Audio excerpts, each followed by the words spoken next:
was just like, oh my god, you're going. Craig. Hi, Craig. We can just give a explanation to people of what happened. Yeah, we'll just do like a Colorado. hype breakdown. Oh, we could do a table reading. A table. Ooh, yeah. We could We'll write out the very script. play it.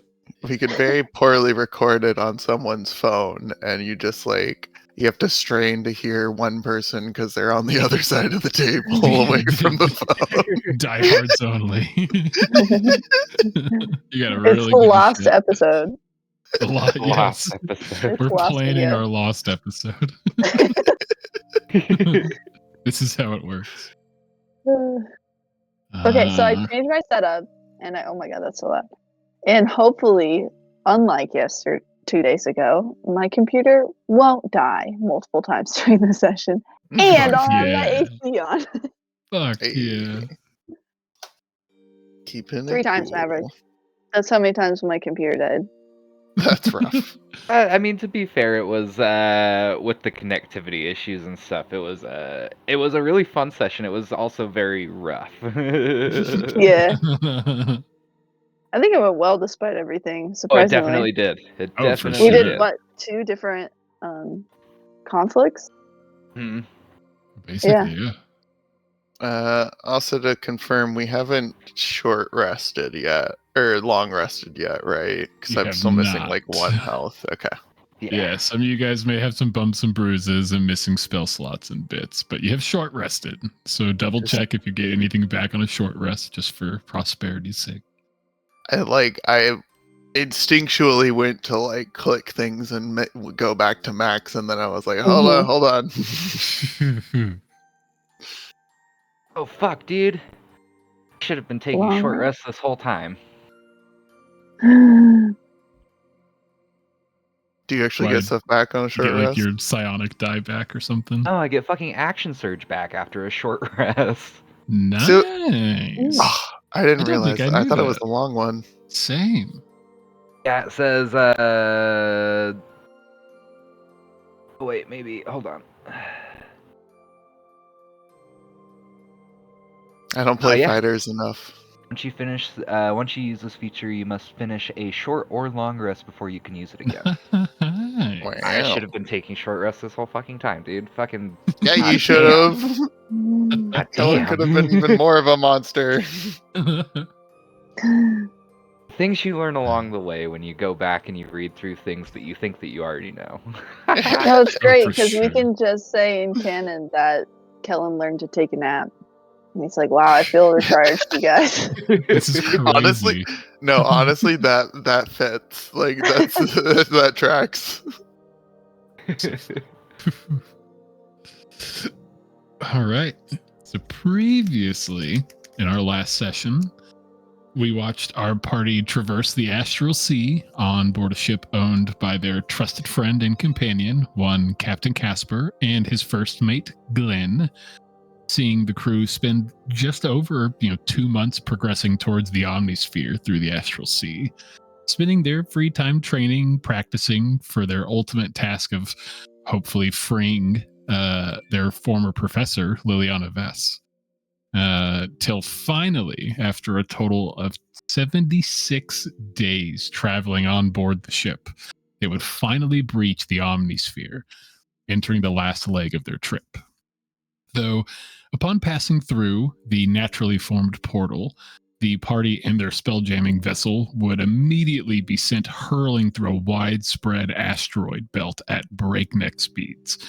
Seeing the crew brace themselves as Captain Casper would navigate through the belt, hitting a few asteroids on their course, and after a fairly bumpy entry into the Omnisphere, the ship would finally come to a slow crawl. Still in the midst of the asteroid belt, but thankfully no longer in immediate danger of crashing into anything. But only a few minutes after recovering from this rough entry, standing up on the top deck, Marius and Aelity would see a strange sight, watching an asteroid of almost 40 feet in size shoot out webs that would attach to the ship. This asteroid using these webs to pull itself. Boom, heavy crash of an impact into the ship, alerting everyone to this. As the rest of our party would come to the top deck, they would see Marius and Aelity staring down a massive asteroid spider. And everyone doing battle, they'd put everything they had into the fight, utilizing all of their training to thankfully survive the conflict. But unthankfully, in the fray, the Dragonfly ship itself would sustain massive damage. After the scuffle, our crew would make the call to park the wrecked vessel, finding a flat spot on one of the many, many massive asteroids in the immediate area. Bringing the ship down to a rest, assessing the damage, the crew would guess they have several days of repairs ahead of them, and even then, they lack the supplies to do significant repairs. Resolving to take a night's rest before beginning the long process of attempting to fix what they can, everyone would take shifts throughout the night to keep watch, and towards the end of their rest, Marius and Brett would make out a ship approaching in the distance. Quickly readying the crew, preparing for the worst, though thankfully, they would find out that the spell-jamming vessel would seemingly mean well. This vessel being the Gilded Leaf, and its captain, the regal gold dragonborn Captain Gold, would make a generous offer after lengthy negotiations, bringing what crew they could to Ravnica. In addition, for a small fee, they would be more than happy to return the crew plus supplies to the wrecked Dragonfly ship, claiming fate must have turned for their favor, since Captain Gold and her crew just so happen to be heading to Ravnica themselves. After Glenn and Captain Casper would decide to stay behind to secure the ship while the rest of the crew heads off to continue their mission of freeing Liliana and eventually returning to them with supplies to repair the Dragonfly. Our session today, picking up just an hour or two after our previous session, seeing our party finish their long rest on board the Gilded Leaf.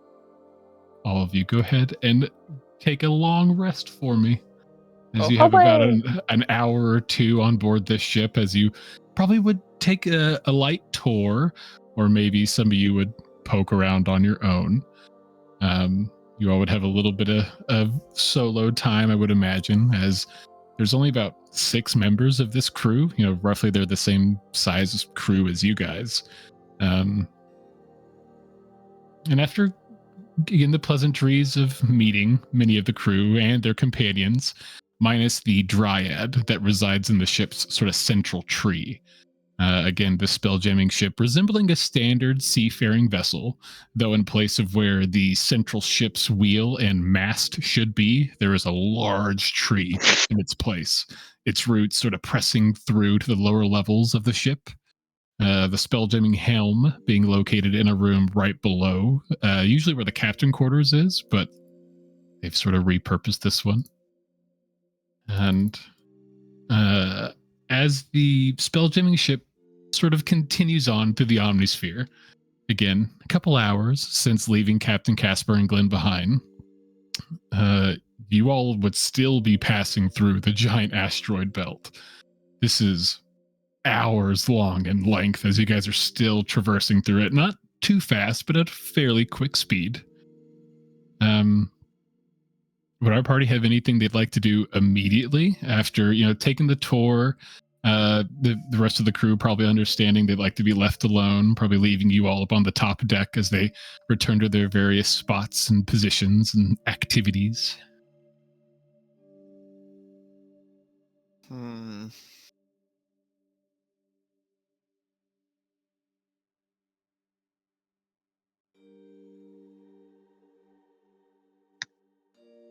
Was that just you thinking, Mav, or were you about to? Yeah, I'm just thinking. Okay. I mean, Brett and Fern seem to be getting along for some unknowable reason. So, I don't know. Brett's pretty interested in the dragons that were being discussed. So, after his rest, he'd probably seek her out. And I imagine she's easy to find. She smells like apples. She's always singing. Mm-hmm. Super easy. Ship's not too terribly big. It does have a few levels to it, but after the brief tour and sort of introduction to the ship itself, the layout's pretty easy to keep in mind. As you guys are sort of, again, finishing up this rest, just sort of up on the top deck amongst yourselves, you probably had heard mention that Datla was actually preparing food, a nice stew for later on. So if anyone wanted to partake, you guys would know that would be on the table. You know that part of their crew is going to be enjoying it at the actual dining quarters. The other members likely eating it at their posts or in their rooms or wherever they may be about the ship. While you guys are alone on this top deck, the whole time, that strange mushroom man, he's sort of up top where that sort of central mast and wheel should be, but where there's just that large tree in its place. And he's just constantly moving around it, fiddling with things around its base, probably stepping off to the side, looking out at the asteroid belt, not paying you all any attention, just heavily preoccupied with the tree and his general surroundings, at least outside the ship. Kellen, probably being super unsettled by the weird mushroom dude, would probably just stick as close to Gil and Brett as he can and just be like, this place is weird, and I don't know, these people freak me out, man. Well, Fern said that I could pet the dragons. Do you want to come? I mean, yeah, I just, like, why do these guys have dragons? Where did they get dragons from? She said she found it with drugs, but I didn't ask for clarification. And again, like, it's so weird. We're still just going with they're not pirates when they are clearly pirates. I mean, Brett, you talked with her like a little bit earlier already, but like she kind of seems a little cuckoo to me. I mean, I guess she sure talks a lot. She keeps talking about like notes and stuff. She was like, "Oh, you're a singer, right?" And I was like, "I mean, I've sung before." And she was like, "Yeah, I could tell." And I was like, okay." Oh, but she seems nice enough to me. I don't know. What's with that weird cat that has a halo? Like, is that what is that? It's probably a familiar. Oh, I thought it was like an angel, like Marius, you know. I mean, I feel like I saw a couple familiars like that, around school. I mean, not necessarily like that cat specifically, but like a little animal with a halo. So is like the mushroom man like an engineer? Is that the equivalent for trees and stuff? Yeah, maybe he's just like a weird intimidation factor. Like, I don't know. He's pretty weird, right? Yeah, I don't know if that's necessarily the intention, but that's definitely an effect he has. Looking back at him, he's messing with the tree.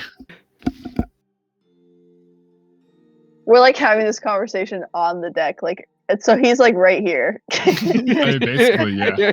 He's just like, he's maybe up like 10, 12 feet from you guys. He isn't, again, paying you any attention. He is interacting with the tree. He'll kneel down to the base and like fiddle with something, stand up almost impressed, turn back to like the asteroid belt and just sort of gaze at them as you pass by this like massive asteroid. Well, I mean, I guess maybe you guys could go look at the dragons, see if maybe they need help with food. I remember hearing something about stew earlier, possibly. I think we should all stick together. I mean, do you really trust these people, Gale? I mean, better question, do you really not want to go see the dragons with us right now? It's also a good question. I mean, how often do you get to pet a dragon? Normally people just die to them. They're pretty small right now. Mm-hmm. Marius crosses his arms. I don't trust him.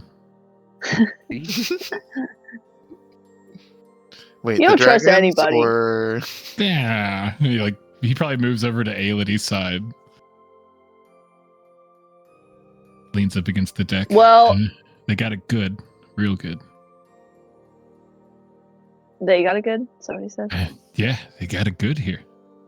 I mean, this is a nice ship. Well, I mean, it could be gooder. There's no training space. I guess it's all going to the dragon. That's a good point.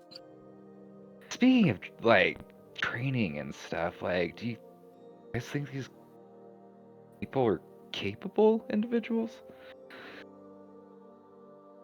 I mean, they're capable of flying, right? I mean, we don't really know what they do. If they're pirates, you'd think they would be capable, right? I mean, there- Not there saying they're was that- pirates. There was that pretty big Minotaur fellow. He I don't looked pretty capable. know. I bet Marius could take it. He's like not even as big as Koski is. See? That's true. Koski was huge. Yeah, but that guy spoke in full sentences. You know, Koski is like a broken English thing going on. Definitely seems a bit easier to have a conversation with, I think.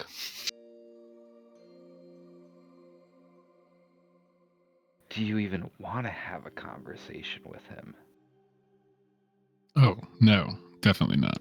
I mean, Gil kind of has a thing for minotaurs, right?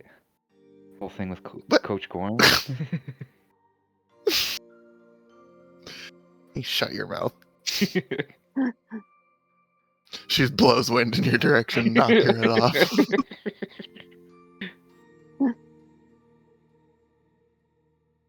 Come on, let's go look at these dragons. That's a Hey. spirit. Ooh. Are you two You coming, two or can watch you the gonna keep mushroom watch? guy.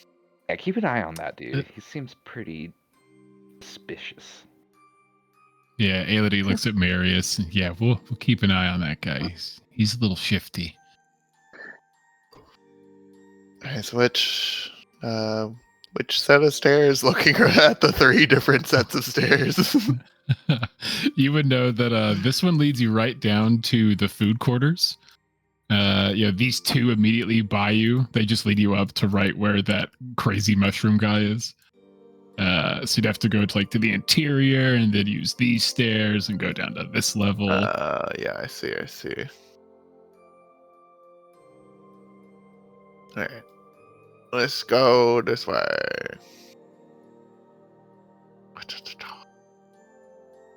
Get down to the stairs. As soon as you guys get down, you could probably hear Datla in the kitchen looks behind. Oh, perfect timing. I'm almost done. I think Ari and Vern, I think they're in the mess room, I think. Oh, okay. These 2 kind of wanted to maybe see the dragons. Yeah, we I heard don't know if something that's- about dragons. Oh, yeah. I mean, I think we may have pointed them out on the tour, but yeah, they're 3 little sweethearts. My Charleston is my favorite. He's the baby. I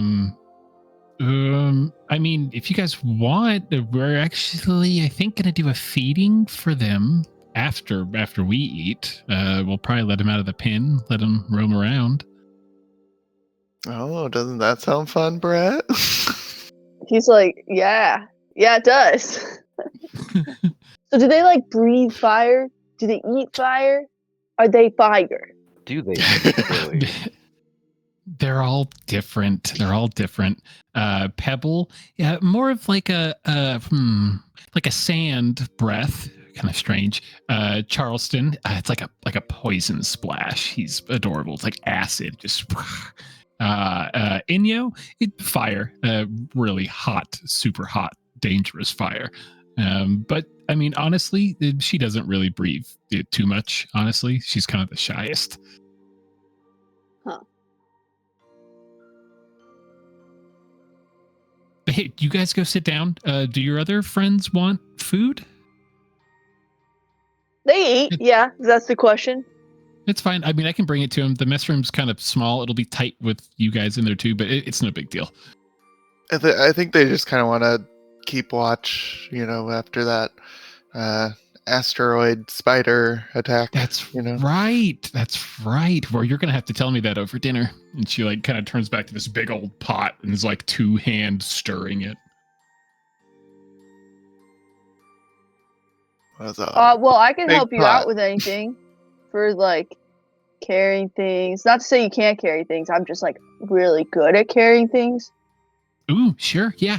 Just hang out right here. I'll fill up some bowls. You take them over to the mess room as I've handed to you. I'm on it. He also Excellent. doesn't even really need oven mitts. The elemental lineage makes sense. Yeah, you know, he's kind of like acting bashful.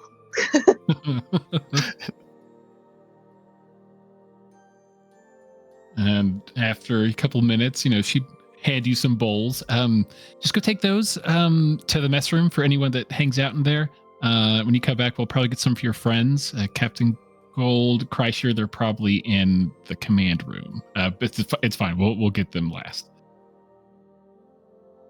Alrighty, you like. I mean, if you want to load me up, I can like start taking stuff up to them now if you want. Oh no, it's fine. It's fine.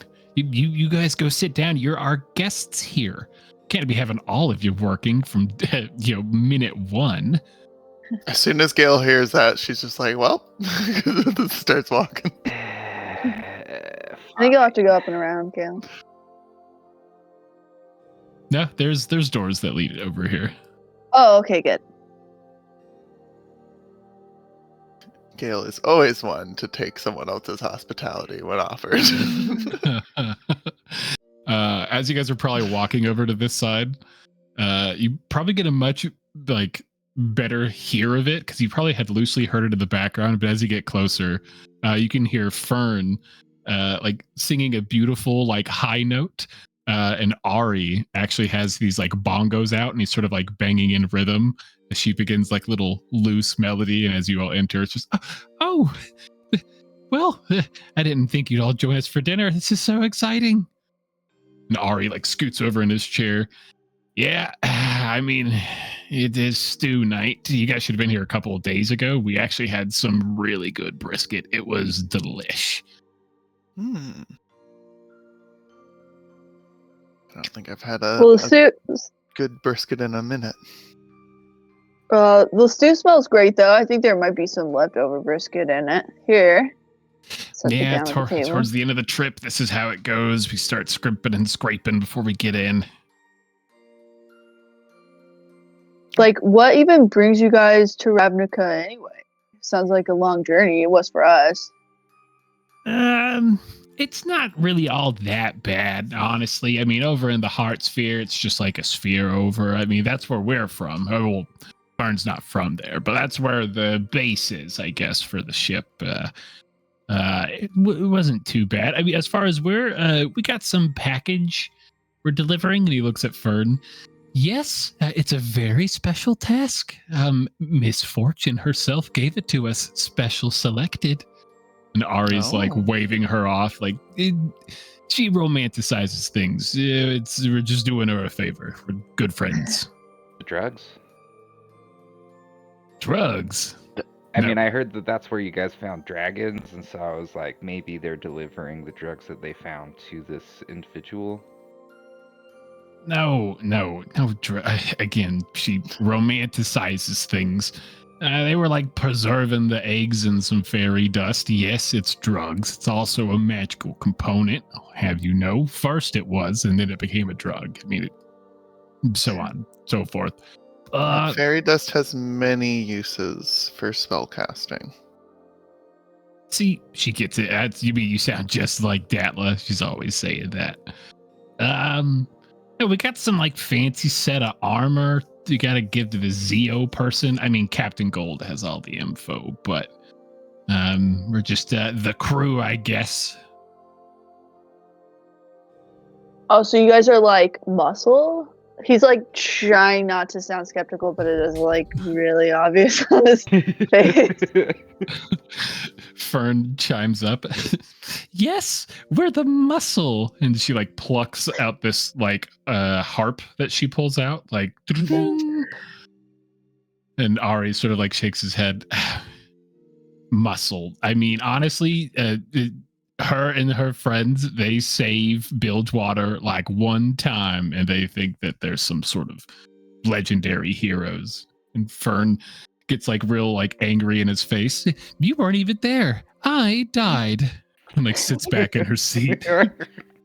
Oh, Yeah, so she you- really does romanticize things. You died? I She mean, looks pretty as alive. much as I like to say it, she did die. He's not wrong. That's the word, anyways. My. What?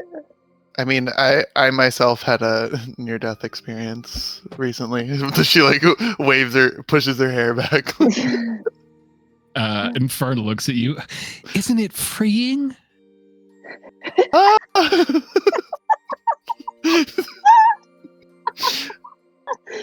That's a word for it. Yeah. I guess. Honestly, I was kind of terrified. But we got through it. Exactly. You just sing your way through it. And she like pulls up the harp again, and Ari's like, I'm sure our guests don't need any more musical entertainment. It's fine. And he like pushes the stew like in front of her, like, here, come on, let's get some food. We gotta eat so we can feed the dragons. And she gets real excited. That's right. Just, Go ahead. I mean, I kind of heard that there's more of you, another portion of the crew. Where are those individuals at? And like Fern with like a mouthful of stew begins to speak, but Ari like cuts her off. Dropping off a friend. And then like Fern swallows it down. Returning him to his family. It's so okay. Yeah, I mean, returning him to his family, sure. Where exactly is that? Someplace in the heart sphere. Omir?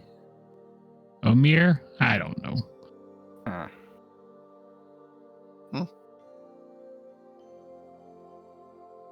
Does this sound familiar to any of us? I guess Brett could have a chance. He does travel a lot, but I don't know how all this works with like the spheres. Any of you can make a history check, and I'll let you decide advantage, disadvantage, or normal, just based on how plainly and how much knowledge of the spheres and random planets you would have. He's very plainly. Is Omari any kind of like? Is it a big place or a small place? You know what I mean? Like, would it be somewhere the ITP could have gone? I mean, you don't even know if that's the right name yet. Right, Ari didn't okay. seem too sure. I'll just make it I flat. assume this is Way Papa's home, right? Mhm. With Papa. I'm assuming that it's not like a super big, well-established place, or at least it's not like big on the map. And unless it's some I like, haven't heard of it. yeah, Gail's that like, she knows of places like, it's like, oh, I know I know Paris, I know Tokyo. Like, she's that kind of person. So I'm gonna get disadvantage. Jesus. Wow. Still got a 22. I don't know shit. That's awesome. Yeah, Kellen, you're like, I don't even know, man. This is all kind of crazy to me. Brett and Gail, maybe by two different means. Maybe it was the mentioning of the heart sphere. It may have been more likely the saving of bilge water that immediately pings you to a planet known as Runeterra. It's fairly famous. Some legendary heroes have come from there. They've had a lot of stories fabled throughout the lands. One of the kind of older-ish planets, supposedly, if you believe some of the lores and legend. But it would immediately pull you into another planet in the heart sphere. You can't exactly think of the planet's name. Maybe it does come to you, but you're not exactly sure. But Omiria does stand out for a minute. Omiria Omir, that doesn't sound right. Because in Omiria, there is a spherically famous library there called Candlekeep. It is known far and wide, and it's really the only thing of note in Omiria, honestly. But it's kind of like if you think of like the greatest school in all the spheres, it's Strixhaven. And you try to think of the greatest library in all the spheres. A lot of people call Candlekeep that library. Hmm.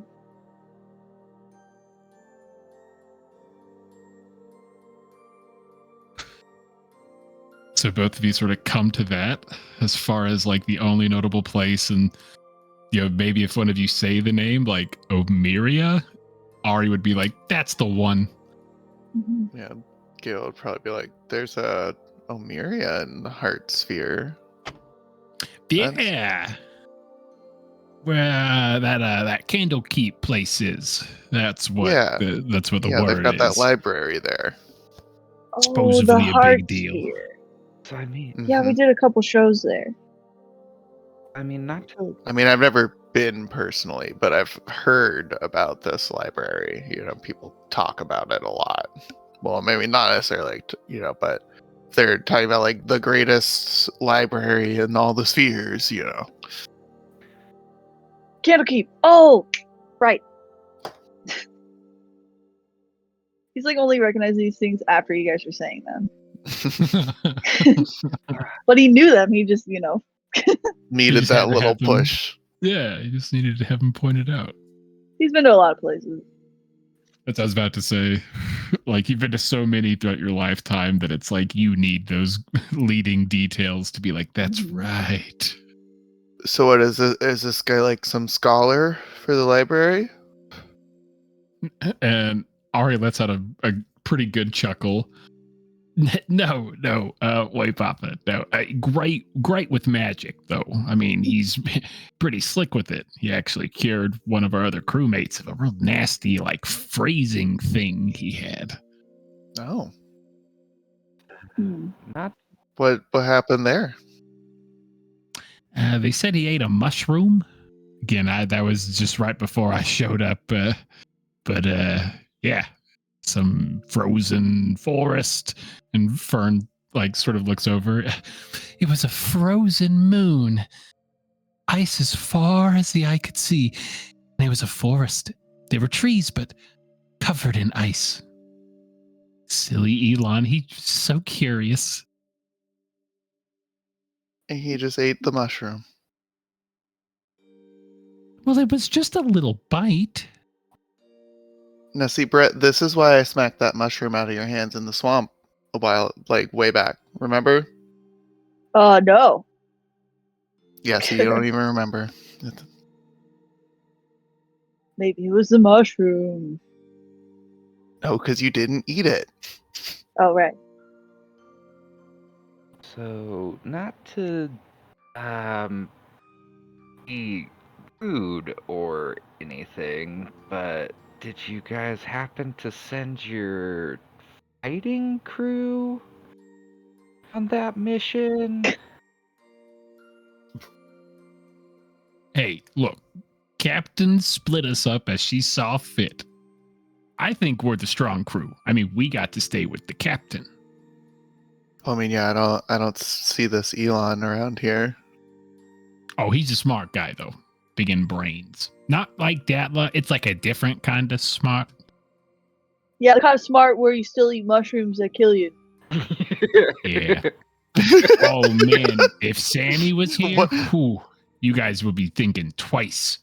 You think Kaisher's big? Sammy's like a brick house with legs. Listen, man, I don't need to think twice. I only think once. It's enough. That It's enough yeah, thinking. that's true. He's very good at jumping into things. Usually it doesn't bite us in the ass. I mean, He's you got all good seem instincts. pretty capable. I mean, if you survived a fray with the big old rock spider thing, I mean, the corpse was huge. Oh my god. Yeah. I honestly wasn't quite sure what was happening for a minute there. I was thinking maybe like pirates or something were using an asteroid, and then like the asteroid grew legs, and I was like, oh no. Yeah, I That's mean that correct. pretty much sums it up. I also thought it was pirates. Yeah. Pirates usually aren't that cunning, in my experience, anyways.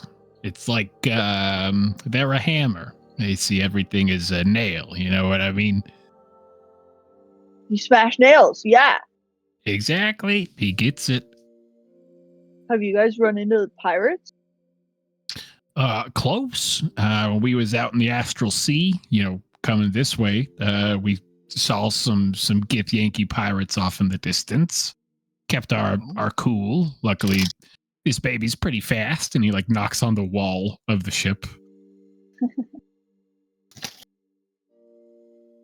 That doesn't necessarily surprise me, but it doesn't really like read fast, just kind of looking at it. I mean, funny, it does better in the astral sea than it does inside of spheres. I don't really get it, but man, when this thing's out in the open, it can book it. It doesn't feel so good for the interior, but man, can it move? Huh. Yeah, I recently learned to surf the astral seas myself. It's pretty gnarly, like the way that they can like almost swirl together, and then you're like, "Whoa, am I upside down?" And then you're like, "Wait, that doesn't matter." Crazy. Oh, man, I wish I got to pilot this thing. I haven't actually got to pilot a Spelljammer in a long time. Captain Gold and Berber usually switch off. So it can be like Berber? controlled from the tree or the sea? Well, I mean, yeah, they're from the dryad that lives inside the tree. Yeah. What? Yeah. You think it's just like a living tree up there? They said that on the I tour. mean- Did you not? You must have messed up. I was thinking about the dragons. Yeah. That's fair. We do also have dragons. It is probably a little jarring now that we're like saying all of the things out loud. Yeah. No, I mean everything sounded pretty standard to me. Says the air genasi. A little bit of time going by, handing out some bowls to everyone getting some stew. Datla probably coming and joining you guys after everyone's been served. As the rest of you are in this interior here, Datla's probably the one that asks it after just like a little bit of chit chat. I did mean to ask you all, what all is bringing you to Ravnica? Oh, just business stuff.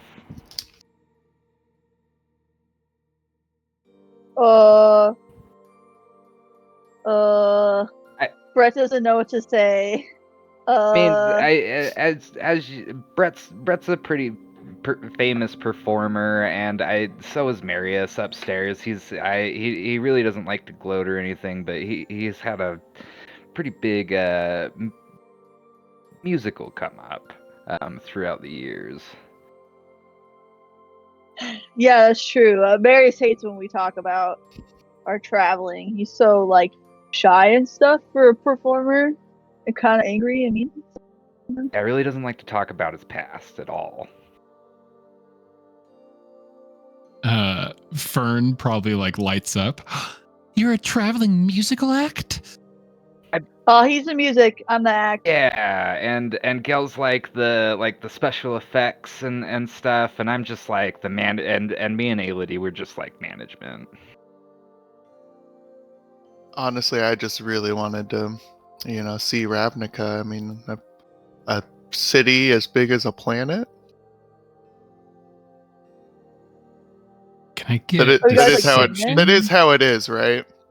Deception. Yeah, can I get a deception From all of check us? from all of you with advantage? Because again, this is a lie that's kind of baked in. You have done exactly what you're saying. Yeah. Oh my Okay. god! Really high. Oh my god. Gale. Gale, Can I- 2 natural ones. Can I? Gale, why? I think it's funny. You just can't make this planet seem like a good place to go. Can I magical guidances? Yeah. Give me one more d20 roll. Jesus Christ. Fate roll. Eight roll. You got this. One more deception check. And we got 221s already. That's so Because good. Brett and I corroborated each other's stories. I'll take a 12. Better than a 7. Fern sort of like it continues on looking at all of you.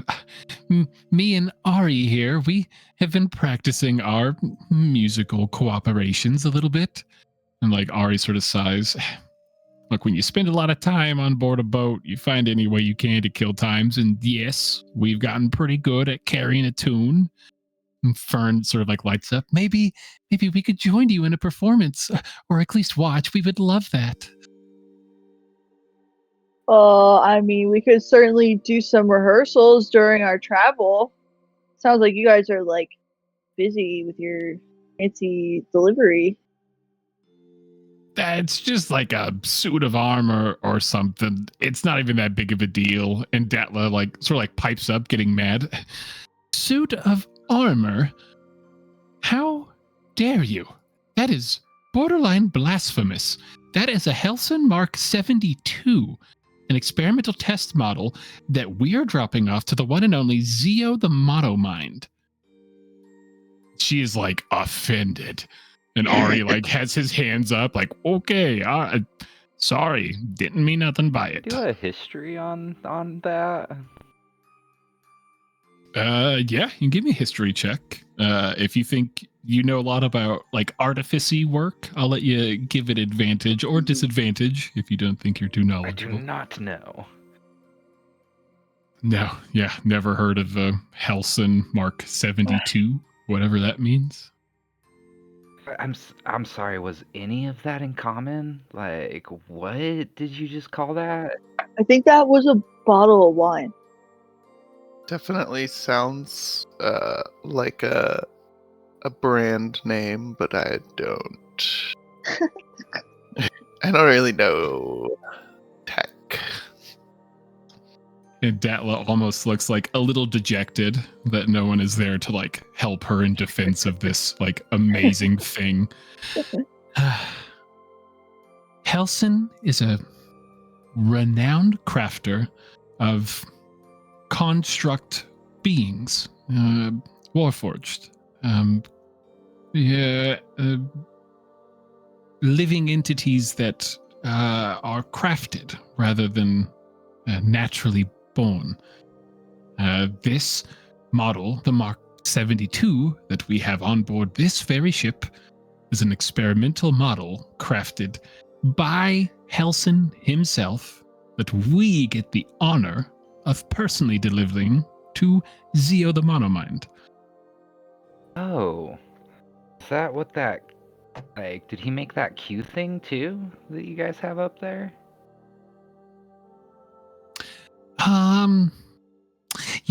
I don't think he did, but it actually may be prudent to ask Zio his thoughts on Q. That is something I had not taken into consideration. And she sort of like puts her stew down and pulls out this little notebook and like appears this quill in hand and jots down like a quick note. That is an excellent thought. Thank you for that, Kellen. That's a really cool notebook. Does that just like appear whenever you want it to? Whenever I needed to, yes. What else you got in there? I'm not exactly sure what you're asking. What all do you have on your person? Nothing really. No, Cool. is it a diary or is it like just notes? It's a notebook, somewhat journal. I put down any of my thoughts that I can. When you have so many thoughts, sometimes it's hard to keep them all in line. We'll remember them. You guys were the ones who talked about thinking twice. Like, maybe you should slow down.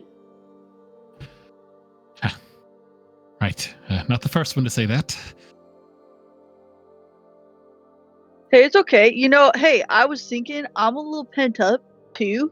And I don't tend to do that with like thoughts. I tend to do that with like, and kind of like shakes himself. like where would be a good place to do some training on this ship? Because it's like nice, but also there's no obvious training room. Right, that is a very good point. In that same line of thought, your beddings will be down in the storage area.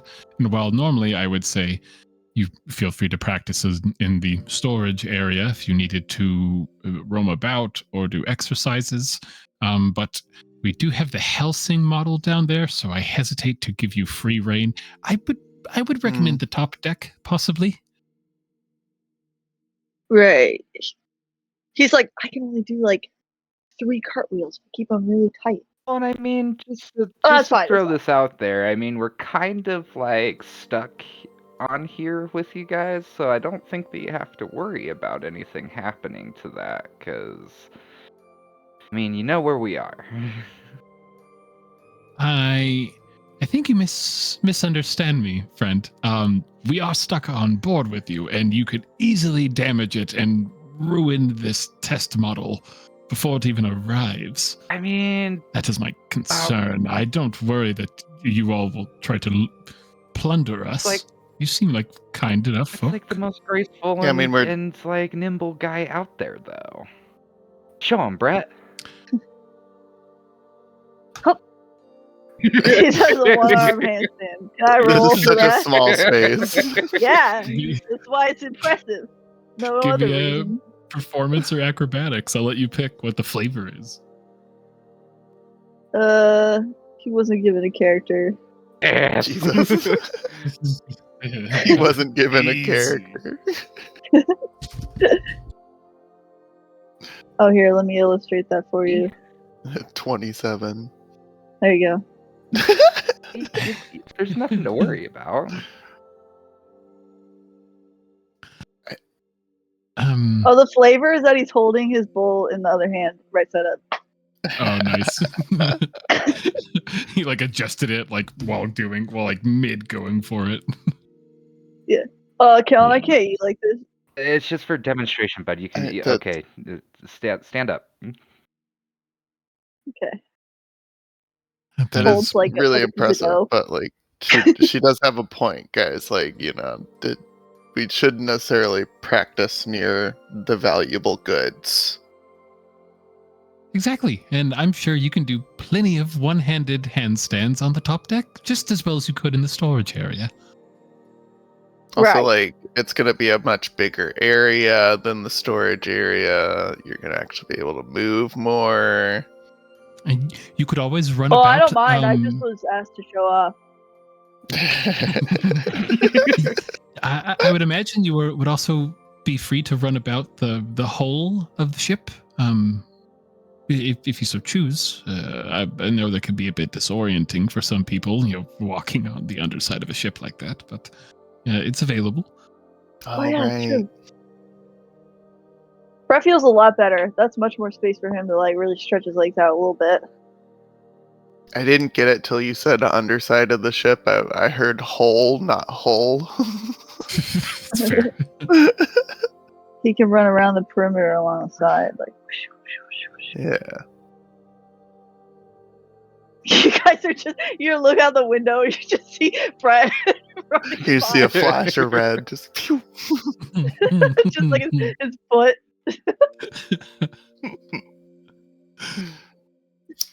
Damn it, Brett! Don't run on the windows. Brett, you can't run this early in the morning. Brett, I don't think you realize how noisy it is. Now he's got to practice his stealth. Stealth run. And if there's nothing else you guys would try to get into particularly, meals would be finished. Probably like a minor cleanup process, just again sort of helping Datla, having more hands. Shortly after, they would bring out these essentially they're like these huge pieces of steak that have been dried to these massive slices of beef jerky. They bring the 3 dragons out up to the top deck. They do a lot of aerial tricks. They're not super confident flyers quite yet, but they're all able. None of them doing any breath work or anything like that, but taking these large pieces of beef jerky, maybe ripping them in half and like tossing them up midair. The dragons will zip down, grab the pieces. There's probably like a little bit of command work. Probably seeing like Fern hold up like one of her pieces. Seeing that her dragon is much more of a glider. It's not as free flying as the green or gold.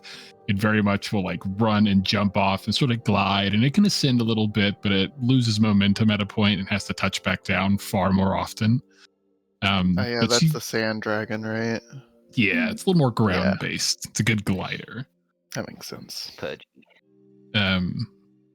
But Fern and her dragon would seem to have the best like command work. She would be able to like come. She would have it sit. She would have Pebble shake.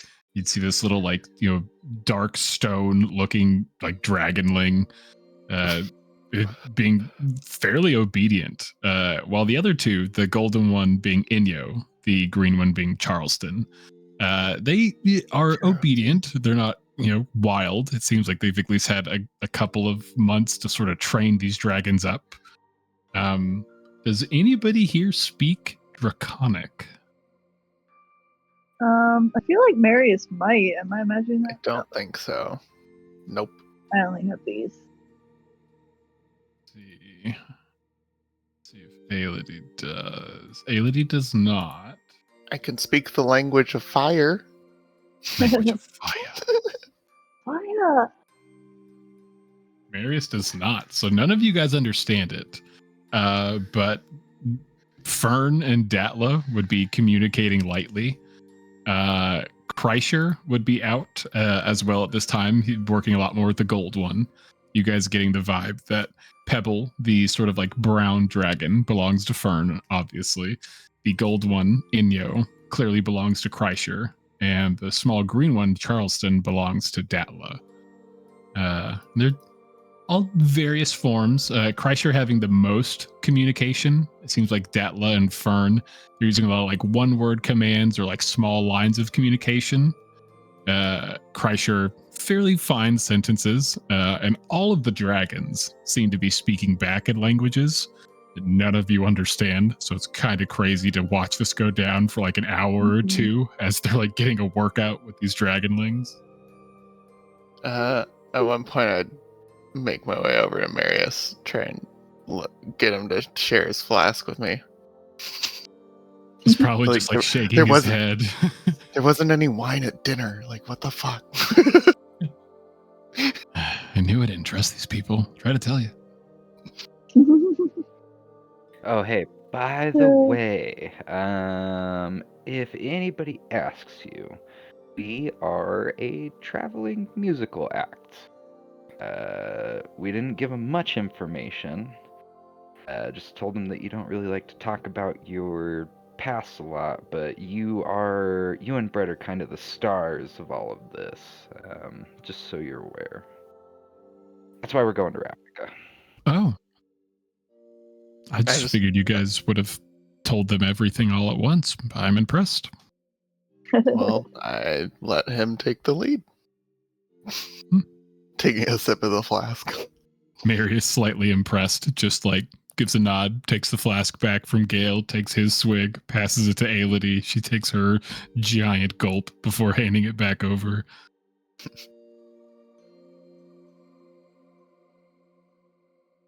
What's in here again? In the flask? I think it's just rum or like a whiskey. I don't think it's Oh, anything yeah, like real amazing. strong. Okay, yeah. Gale would be taking little sips. I mean, she can handle it, but she, easier to pace herself. For sure. Do we have anything else we wanted to get into before you guys head down to your sort of sleeping arrangements and we end our first, kind of like a half day ish on board this ship? Some of you may be feeling like a little bit like more sluggish. You could tell that the waking hours of this crew is definitely different from your guys's, because like where you guys had you guys were almost coming to the end of your day anyways. Everything happened. You bed down, almost finished your rest, stumble upon these people. A couple hours later, they're having dinner, getting ready for bed. So it's like, oh, the clocks are a little different on board this ship. Yeah. Mhm. I mean, I did say Brett was pent up, so I feel like he'd be doing his sneak runs around the perimeter, trying to get some energy out. Hell yeah. I mean, do you guys think that we should try to like adjust to their times and stuff?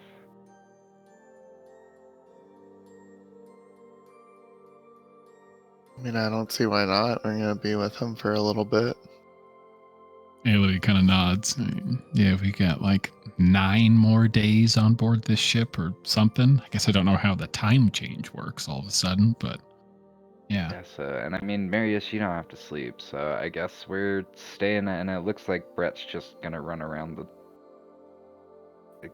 the ship. So I mean, I guess we're gonna stay up then. Cool, no sleep. Awesome. I mean, what do you mean? We're gonna go to sleep and they go to sleep. So that way when they wake up, we're waking up. Yeah. Adjusted. Yeah. Yeah. I mean, it's gonna suck. I don't know if all of us are gonna want to take a big old sleep after Big you old know sleep. having our sleep fucked up. But Yeah, it'll be fine. It'll be fine. We'll get there. I think I could go for another nap. Aw. Gail's probably the only one that's excited to be like, oh, we get to go back to bed. Nice. Yes. Love it. We'll see like another hour, 2 passing. Dragons finishing up their training, being put back into their little pin. Probably seeing the final sort of cleanup of most of the crew here. You guys would get the vibe that Captain Gold and Kreischer, they're probably going to stay awake for most of the night. You don't get the vibe that Q does anything else besides stand up on that platform by the tree because he hasn't come down. But you would see Ari, Datla, Fern, they'd begin to bed down. When you guys begin to head to bed, you would go all the way down to the bottom floor. Seeing that they set up some loose beds in here for you already. There's maybe some extra cushioning, at least for your bedrolls. And you would be in essentially the like storage area. You know the captain's room is just right across like the hallway. You guys would have a door, so it could be shut. You do have a level of privacy. Of privacy. Make sure you yell at Brett. Don't stay up too late.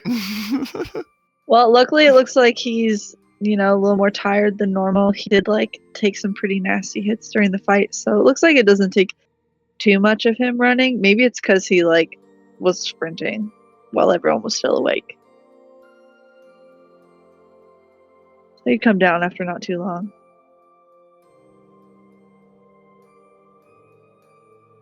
Aw.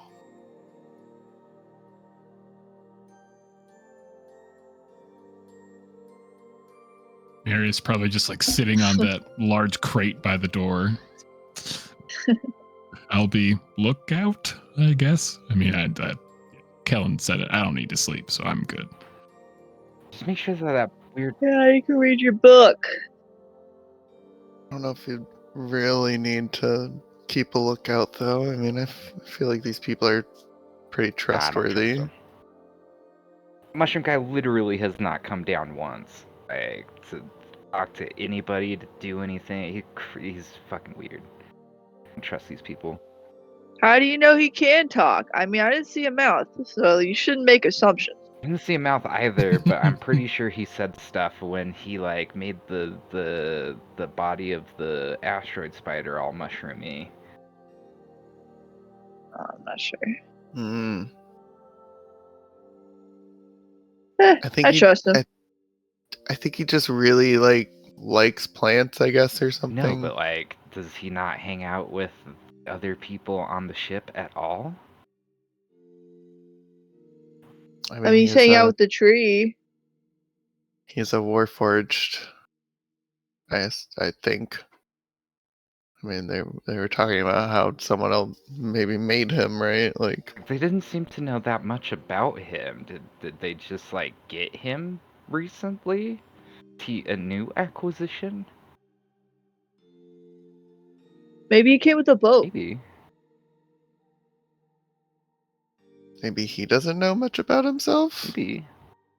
I mean, that seems like a pretty weird thing, but Seems like something I read out on one of my stories. I mean, like you would think that like you would be aware of yourself, right? I mean, I don't know. I don't know how Warforged things work.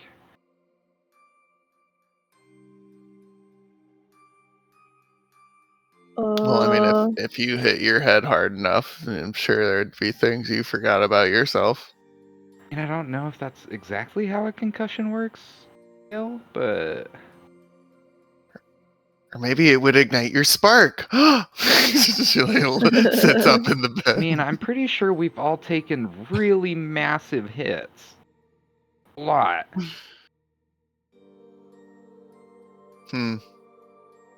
Maybe we need harder. And then she The just only laughs, time like, Brett I'm has joking. the only time Brett has had to make a death saving roll and like has fallen in battle was when we encountered those frogs in the cafe in like session 2. You remember that? Oh my god, seriously? Yeah. All the way back Yeah. Like the then? one session. Yeah, I think so. I think That's that's the like the only one time. session of Strixhaven that I wasn't here for. Oh, yeah, we were doing toad races. Uh-huh. We're taking bets. That's how we met Mina. Mm-hmm. And then one of the toads, well, all the toads, they all freaked out. They all got real big. I don't think I was there for that Yeah, one. Brett's probably retelling this story for everyone. He's like, "Oh, Kellen, you missed it. I can't believe it." And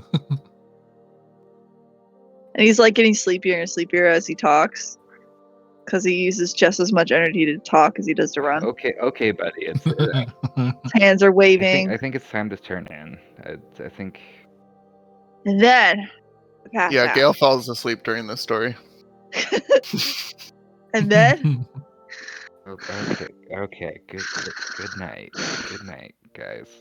I guess.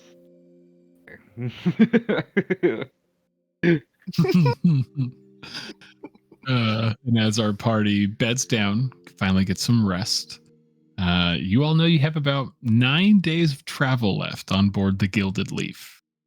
And I think it's probably best if we do a little bit of catch up, because since we've had time skips during our fairly extended travel so far, I figure we take a minute to sort of like catch everyone up on what you would have learned from Liliana. Since technically, again, you guys could have been casting Sending like 4 or 5 times a day, every day for the past 76 days, essentially. Mhm. yeah, especially this is- because Brett was also piloting, so he was up in there yeah. for a long time. And so I think with that, through all the several times, again, it's like 2.5 months at this point. Let's sort of consolidate what you guys would know about Liliana's situation before landing. Okay. And then we can get to anyone else you would have wanted to cast Sending to, if anyone. So from Liliana, this is like her collective time, like since leaving you all, basically. So she spent the first 3 weeks since leaving Arcavios, traveling to a few different planes, at first hoping to find a spell brand powerful enough to be fused with her current spell brands. Unsuccessful after these 3 weeks, she would venture to Ravnica. Sort of like saving coming back here as a last resort. She doesn't like having to come back here, and especially since she's had to come back a few times during the search for these spell brands initially. So she would return. Her paranoia ultimately being proven correct, as upon coming back to Ravnica, she would actually be captured by a force of Rakdos cultists led by Rakdos himself. Bastards. Her captures managing to place an anti-magic collar around her neck. nullifying her abilities, including planeswalking or anything. From there, she was held for roughly a week or so before being put on trial before the guild masters and the guild pack himself.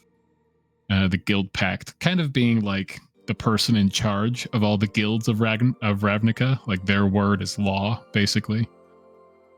And during her trial, she tried to plead her case, but ultimately the majority of the guild masters sought retribution for her part in aiding Nicobolus in the War of the Spark. Essentially, this invasion on Ravnica that was a threat to the multiverse, the planes. And even regardless of her actions later on, turning against him, the guildmasters still sought revenge, or retribution at least. The guild pack, having that final say, would sentence Liliana to serve as a monument to what happens to those who oppose not only the guilds in Ravnica, but the planes at large. Rakdos's prize for finding Liliana being the capture, he would get the control over her first 10 years of imprisonment. The terms being simple: she's to be kept alive at all costs. No physical wounds or illness are allowed to be imparted upon her. But other than that, Rakdos is free to do with her as he sees fit for 10 years' time. Rakdos, taking this verdict as a half win, would decide to flaunt Liliana about these to flaunt Liliana about on these daily pain parades, so to speak, through the 2nd district, the 4th district, the 9th district, and the 10th district of Ravnica. Rakdos would keep Liliana awake for almost weeks on time throughout these almost 24-hour pain parades, using minor shocks and jolts of electricity to keep her awake. Nothing painful, but enough to keep her conscious. This being the point where her timeline gets a little muddy, as all this time without rest and traveling so far across Arcavios really started to warp her perception of how long this all took. But what she believes is about a month or so after Rakdos sort of started these pain parades, Rakdos himself would retreat back to his domicile. From what she's been able to sort of hear and loosely ascertain, she believes that Rakdos has fallen back into his notorious slumber. So from there, she was shuffled about to a few different venues, essentially being put on display for onlookers to mock and gawk. This being the sort of like a farm for humiliation, seeing as the pageantry of all of this would be mixed with the pageantry of the pain parades would be gone, and it would really just be this humiliating, almost one-on-one berate that she would face on an almost daily basis, as she's essentially held in what would be like a stockade, just on display for onlookers to do whatever they want, as long as it does not inflict physical damage or illness or kill her. This essentially leading to, merchants selling liquid-filled balloons that wouldn't hurt her, but would cover her in a various array of disgusting refuse, almost being like a mystery game for those paying for these balloons. What will you get? Vinegar? Piss? Blood? Who knows? Only one way to find out. While her days were incredibly torturous, this would be a minor solace for her, as she would actually be able to sleep at night now after a day.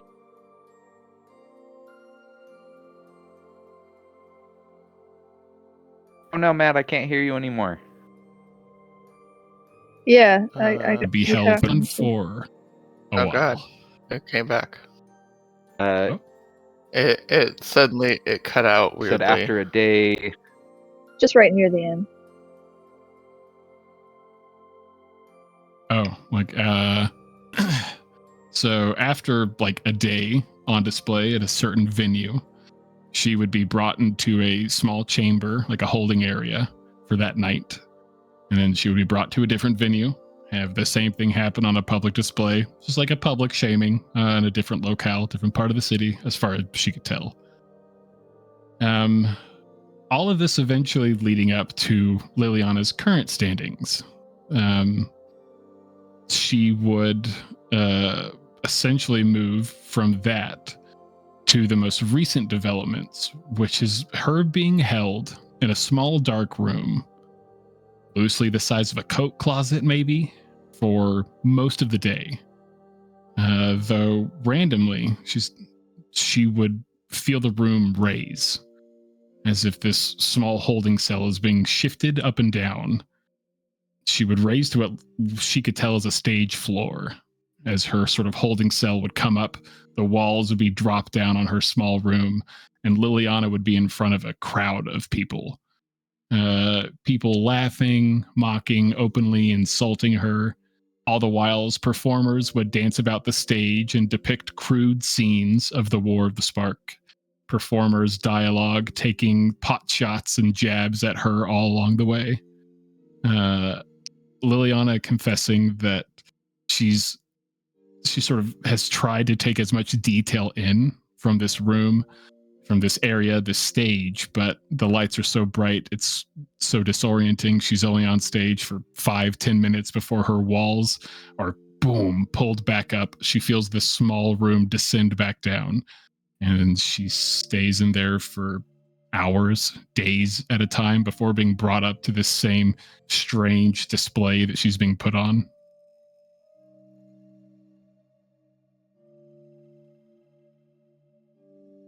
That would be the sort of last real update you have. Awful. Yeah, all that's obviously terrible. But, I mean, Brett would point out that that's, like, the final thing is good because if there's anything he knows, like, performances like that are advertised. It's going to be easy to find her. That's a good point, Brett. That's a very good point. We'll be on the lookout for like flyers and stuff like that, posters. Fair point. Yeah, I know that was kind of a lot. That was months of time. So, and she's kind of had a lot of little developments throughout that time. I mean, you guys essentially started talking to her, like during those like small public shaming period, after the pain parades and the pageantry, and during that much more humiliating personal one-on-one time that she was experiencing.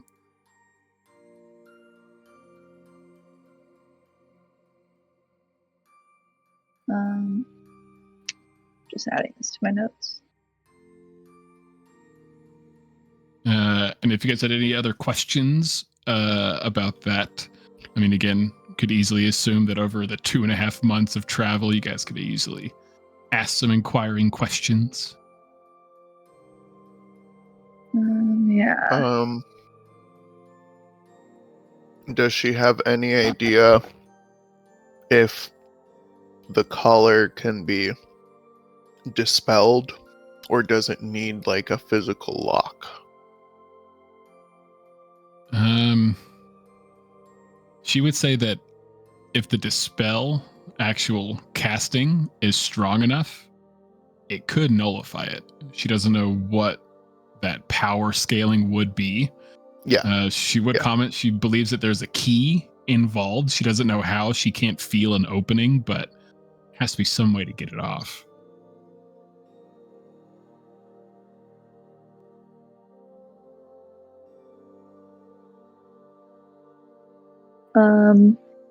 What was my question? I had one. It was a good one. Currently, it's not.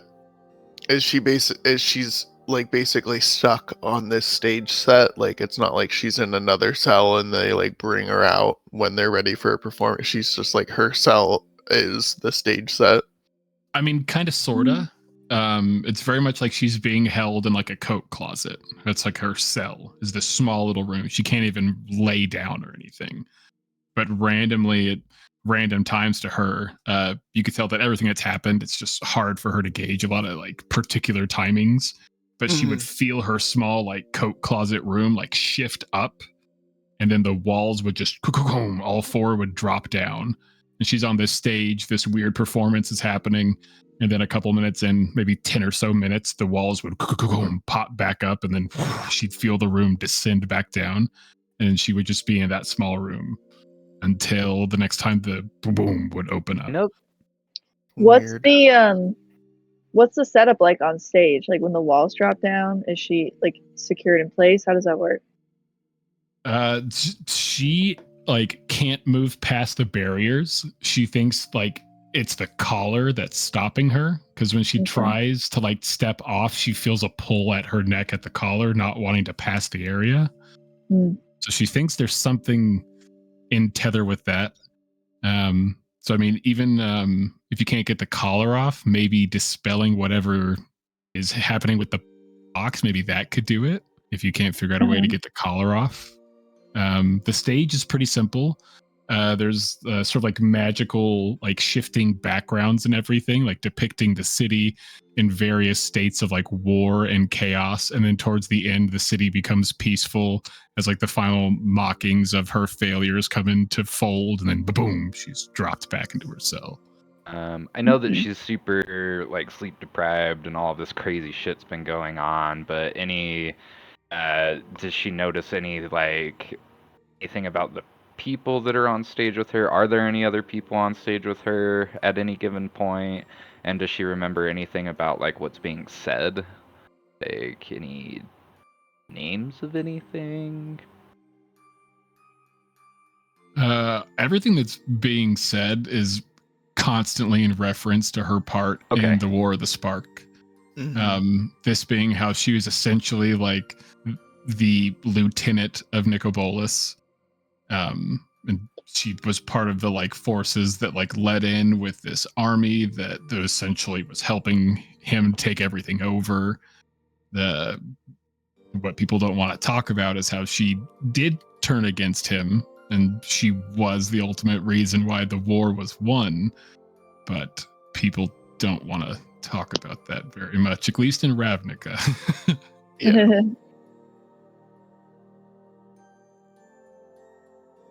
It's like they're only telling half of the true story, really. They're very much focusing on the bad part, the beginning part. Because, I mean, Nicobolus was defeated. From what you've gathered, they have no one else to grab and blame for this, is what you would gather. I mean, you have, I think all of you at this point, you've at least read and done some sharing of info.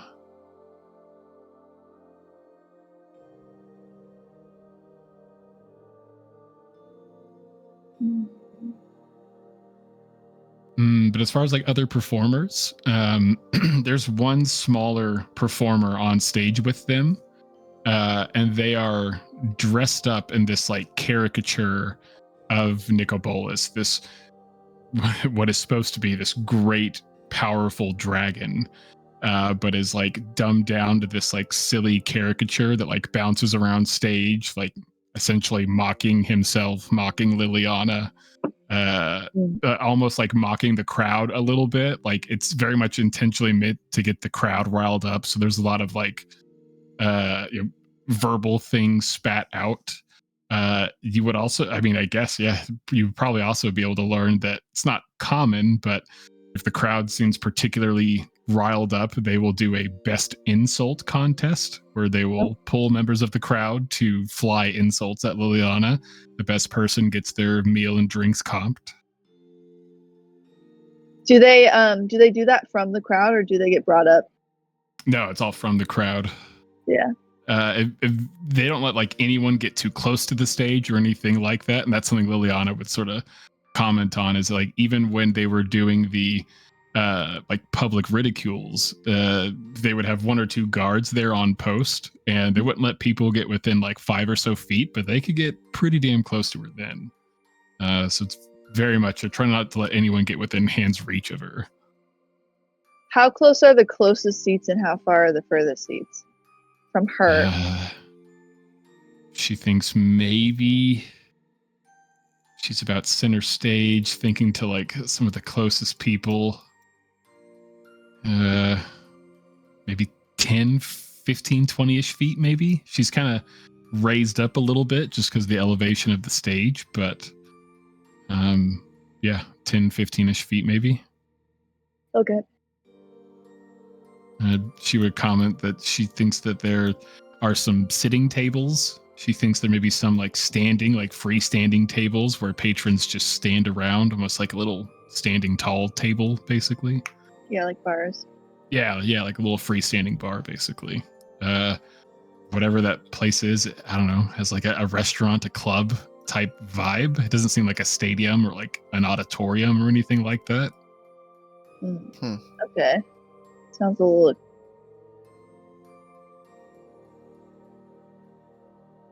Okay. What about do the patrons seem rich or do they seem like average? She can't pick out too many details. The stage lights are just so bright on her. It's just hard to see that depth of the crowd. Does she hear children? That would She be messed up. she doesn't think so. Because she had seen children many a times in the pain parades and in the sort of more personal one-on-one humiliations, but not this time.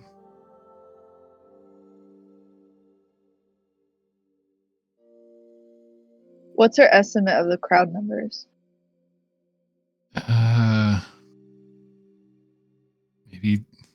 Maybe 200, maybe 3. Seems like a fairly big space from what she can tell from up on stage. She thinks there's like 2 levels to it. She can only really see them one level that's sort of ground floor, but it seems like a big place, whatever it is.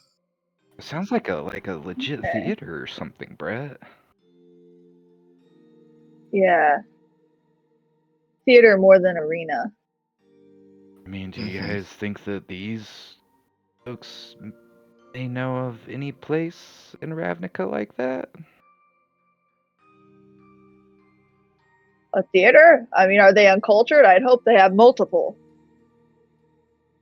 Well, it's a good thing you came up with that story about being performers. Oh, yeah. Yeah, we'll have the perfect excuse to look for theaters. Good thinking, Gail. I wonder if the folks on board will know of anything.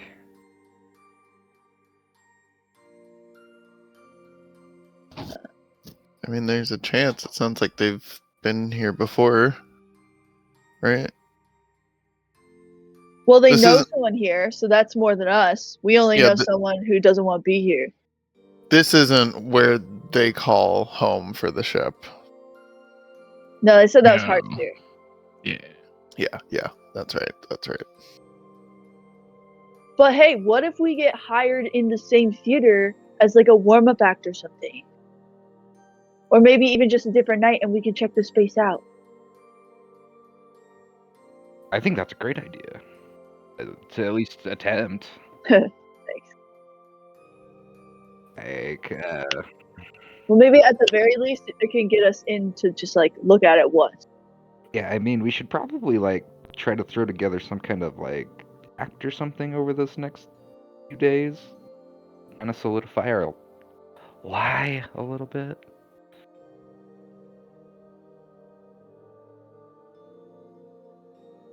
I'm special effects, baby. I need something to work with first. Takes a sip of. Or wait, no. This is us just catching up. Marius's flask. Yeah, I was like, wait a minute. We went to sleep and stuff, but we're also just catching up on info right now. So Nah, I mean, it's yeah, kind this of could a weird always- wibbly wobbly right now. yeah, this could be in the morning. This could be at night. You guys are going over a game plan. You know. It could be a montage. Fun Yeah, one. it could be a montage. You guys have talked. Maybe this was all on board the Dragonfly. This is this is we're looking back at a what's the word I'm looking for? A flashback. Mm-hmm.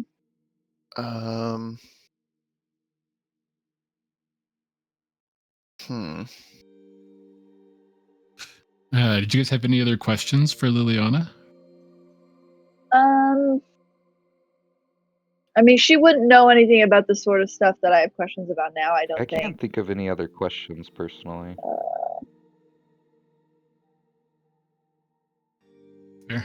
I feel like we should have more, but I mean, I guess what are the dimensions of the theater space? Of like the stage that she's on? Yeah, like is there Yeah. a lot of room above her? Are there people waiting in the wings? The stage itself, she doesn't think that it has much of a backstage as far as she's aware of anyways. There's like a curtain behind her, and she has seen someone sort of like go behind it and come back out, but she's only seen that one sort of like caricature depiction of Nicobolus. He'll move behind the curtain and just like shift around it goofily, making a whole bunch of noises before like popping out the other side as like a caricature of like a different person. It's like just a part of the effect almost. But I mean, there could be something back there. I mean, I guess, So- but she's only ever seen him. He's the only other performer. That's not there on, you know, that 10-minute span when she's on stage. Oh, I see. Okay, right. She's only brought up for that portion. Yeah, she's in her little cell for most of the day. She has commented that like she has done this multiple times in a day. But yeah, it feels sporadic. Okay. I think the only other info she would have is while she feels incredibly weak, obviously having this anti-magic collar on her, she knows that if as soon as it's off, that she can planeswalk out. Okay. So if you we guys can just get it.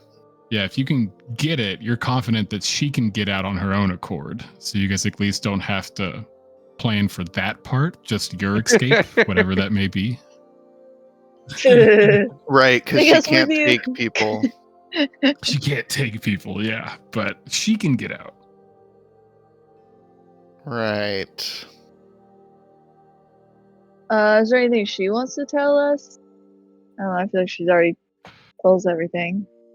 I guess we would pass our plan by her.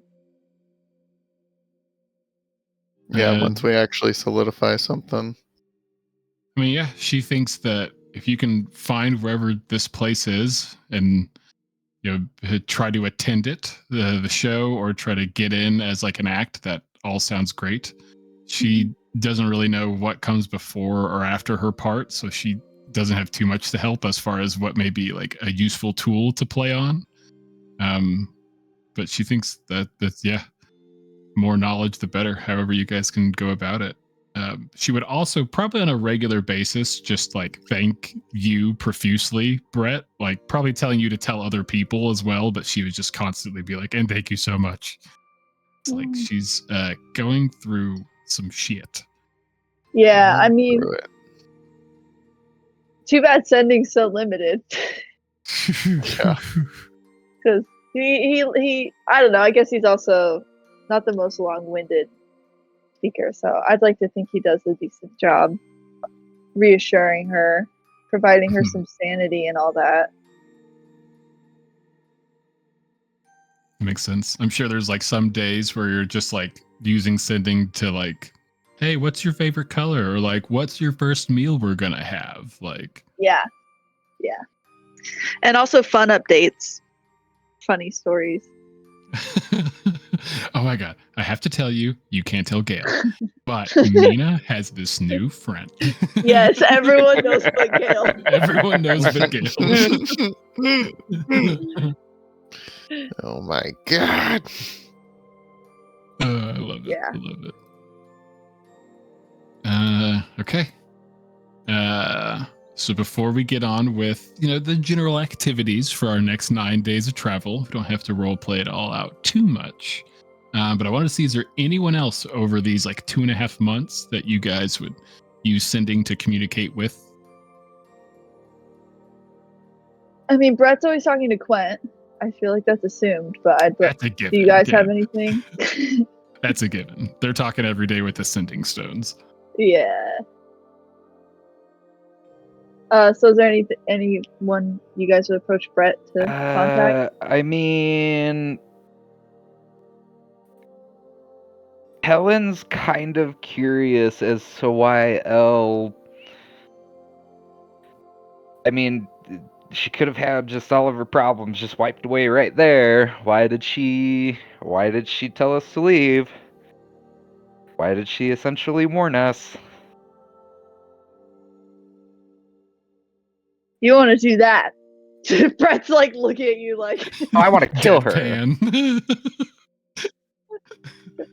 I'm just curious. So, do you want me to cast any or not? Because that was the question I asked you. Because I do have some spell slots left today. This is like, I don't know, amidst the astral seas, everything's like shaking around. Brett, we're Yeah, Aelity's Brett, piloting. we're in a weird place, and everything's all confusing, and I'm confused. I mean, you could be like astral seasick. You look a little green. He like nudges you in the ribs. I don't know, it's a bad idea. You're probably right. I mean, I could contact her. Is that something I you don't want know, me it's to probably a do? bad idea. Yeah. You made a mistake, buddy, because you just planted something in Brett's head, and he has the ability to do that at any moment. Yeah. I don't know, Brett. It seems like a bad idea.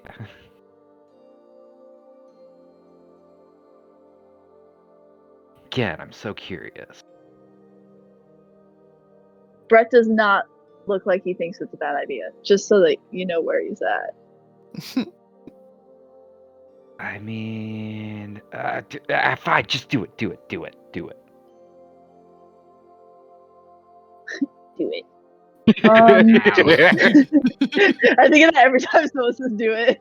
I'm not even a fan. I have to think about what to say. Can we take a break? Yeah, do you want to take a little bathroom Oh, yes, please, I bevies need and to bits so break? bad. Yeah, I gotta think. Beautiful, beautiful. There- All right. There is also I'm not gonna do it, but it's just I just suddenly had the thought of like Brett has met my parents. Mm-hmm. He could totally send them a message if I wanted him to. Very Brett has easily not could. messaged his parents. They don't know See? where he is. But I did send a letter to my parents. So That's what happens when you're not here, Chad. yeah, this is what happens when you're not here, Chad. We're all writing home. We're gonna tell them everything. Not Brett though. Yeah, I'll be right Okay, back. I'll be back. Same.